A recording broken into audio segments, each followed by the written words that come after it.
Some stories disappear with time. Others become legends. But one story has refused to die for more than 2,000 years.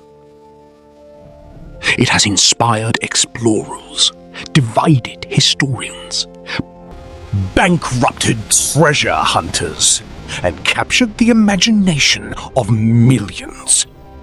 According to an ancient Greek philosopher, there once existed a civilization unlike any the world had ever seen. A kingdom of immense wealth, extraordinary engineering, unmatched naval power. Then, in a single day and a single night, it disappeared beneath the sea. Most people call it a myth. Others believe it was history, hidden beneath centuries of disbelief. Tonight, we reopen the case. Every investigation begins with one question. What evidence can actually be trusted? When it comes to Atlantis, the answer is surprisingly simple. Almost everything begins with a single man, Plato. There are no Egyptian records that clearly describe Atlantis. No Babylonian tablets. No Phoenician chronicles. No surviving inscriptions from Atlantis itself. Our entire investigation begins with just two ancient texts, Timaeus and Critias. Investigation. Written around 360 BC. These dialogues are the oldest and most detailed accounts of Atlantis ever discovered. Everything that came later, every map, every expedition, every theory traces back to these pages. That leaves us with two possibilities. Either Plato preserved the memory of a real event, or he created one of history's most influential stories. To find out, we have to examine the evidence ourselves. Every investigation begins with a witness. In the case of Atlantis, that witness is Plato. Plato was one of ancient Greece's greatest philosophers. Born around 428 BC, he was a student of Socrates and later became the teacher of Aristotle. His writings shaped philosophy for more than 2,000 years. Yet Plato was not a historian. He wrote philosophical dialogues, using stories to explore ideas about justice, politics, and human nature. The story of Atlantis appears in only two of those dialogues, Timaeus and Critias. According to Plato, the story did not begin with him. It had travelled across generations. Egyptian priests shared it with the Greek lawmaker Solon. Solon passed it to his family. The story eventually reached Critias, who recounted it to Plato. If that chain is accurate, Atlantis would be based on a tradition already centuries old. But there is a problem. No Egyptian record describing Atlantis has ever been found. No surviving inscription confirms the tale. Everything we know depends on Plato's account. So our investigation begins with a simple question. Was Plato preserving ancient history or creating a powerful philosophical allegory? Before we examine the evidence, we must first understand exactly what Plato claimed to have seen. If Atlantis never existed, Plato gave it an astonishing amount of detail. He didn't describe a magical kingdom. He described a functioning civilization, a vast island beyond the Pillars of Heracles. Fertile plains stretched for miles. Mountains protected the northern coast. An immense capital stood at its heart, built around concentric rings of land and water. Bridges connected each ring. Ships moved through enormous canals. At the center rose a magnificent temple dedicated to Poseidon. The surrounding lands produced grain, fruit, timber, and precious metals. Its people commanded one of the most powerful navies of the ancient world. According to Plato, Atlantis wasn't just wealthy. It was an empire. So detailed that generations of explorers believed they could actually find it. Every civilization reaches a turning point. According to Plato, Atlantis reached its own. But the story doesn't begin with an earthquake. It begins with something far less dramatic: success. Plato wrote that the rulers of Atlantis gradually abandoned the virtues that had made them great. Wealth became excess. Power became ambition. And the empire turned against the rest of the known world. Then, disaster struck. Plato's words are remarkably specific. Violent earthquakes, catastrophic floods, and in a single day and a single night, the island of Atlantis disappeared beneath the sea. It is one of the most dramatic endings ever recorded in ancient literature. But could such a catastrophe actually happen? Or was Plato using destruction as a moral lesson, rather than recording history? If Atlantis truly existed, where would we expect to find it? For more than 2,000 years, explorers, archaeologists, historians, and adventurers have tried to answer that question. Some searched the Mediterranean. Others crossed the Atlantic. Some looked beneath the sea. Others looked from space. Every generation believed it was finally close to solving history's greatest mystery. Yet every discovery created even more questions. Today, 4 locations continue to dominate the debate. Each one claims to explain Plato's story. Each one has compelling evidence. And each one has serious problems. Our investigation begins with the oldest, and perhaps the most convincing suspect. That suspect is Santorini. More than 3,500 years ago, this small Aegean island was home to one of the most sophisticated civilizations of the Bronze Age.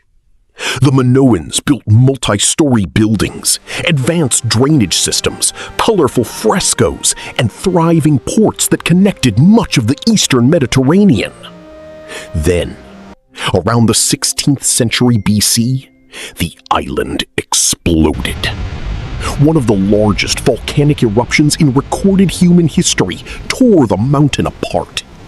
Entire settlements were buried beneath volcanic ash. Tsunamis swept across nearby coastlines. The sky darkened. Trade collapsed. And an entire civilization was permanently changed.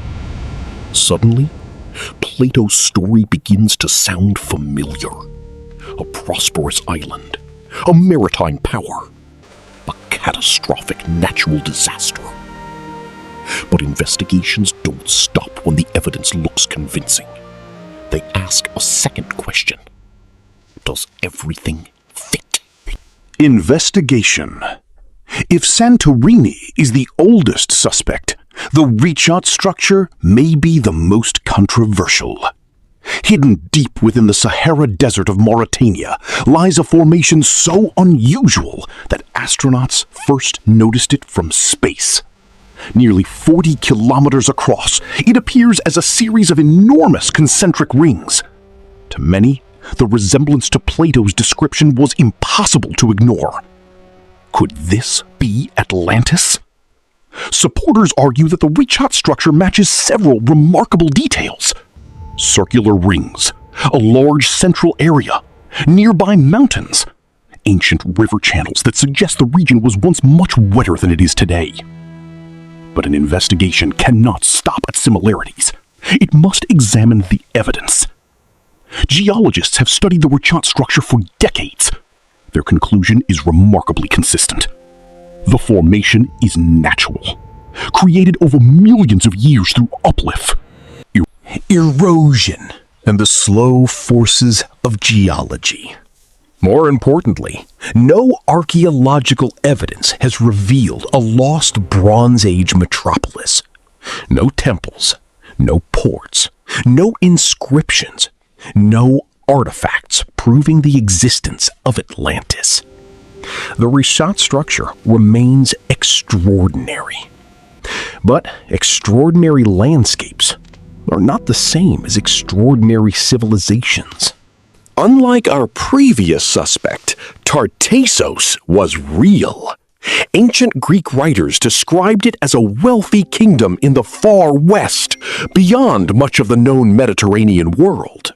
Located near the mouth of the Guadalquivir River in southern Spain, Tartessos flourished through trade. Silver, copper, gold, and access to the Atlantic made it one of the richest societies of its age.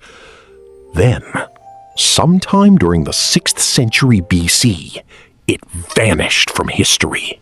Trade ended, written references became scarce, and the civilization gradually disappeared. To some researchers, this sounds familiar. A powerful Western kingdom, immense wealth, and a mysterious disappearance. But once again, the evidence demands caution. Tartessos was a river civilization, not an island. There is no evidence of Plato's concentric city, nor is there evidence of a single catastrophic event that destroyed the kingdom. Instead, historians believe Tartessos slowly declined through political, economic, and cultural change. The similarities are intriguing, but they remain incomplete. No Atlantis investigation would be complete without mentioning Antarctica.